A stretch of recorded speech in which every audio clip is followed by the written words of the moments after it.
শালার কি একটা পরিবারে জন্মগ্রহণ করলাম। মাই কই ইঞ্জিনিয়ারের লেগা, বাহে কই ডাক্তারের লেগা, এই হিসাবে পাইলট হয়ে গেছি গা। আরে বেটা আমি তো চাবি আছি বেটা, ভাবি আমি একটা ব্যবসা ধরে দিছে, লাইফ সেটেল বেটা। আরে বেটা আমার কথা তো করে কি কইম, বাপে মনে করলি ভূমের বন্ধটা দিয়ে আসছে, অন্য মনে করলি যে একটা খামার দিয়ে বিরাট বড় 5-10 কোটি টাকার মামলা আছে না।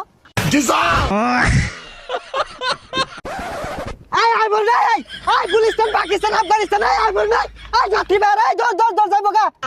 এই লোহা ভাঙা টিং ভাঙা পুতুল ভাঙা এগুলার বিনিময়ে আচার দে, চানাচুর দে, লয়ে যাও লয়ে যাও। তুই যা বাহে, এটা কি কাম দিছে? আমি আর বন্ধু লাগে ভাত মারলাম, আমার কোটি টাকার মামলা আছে। আরে মনে করলি বিমান না মাত্র নামাই তো হইলাম, মাত্র ব্যবসাটা গুছাই থইলাম। আমিও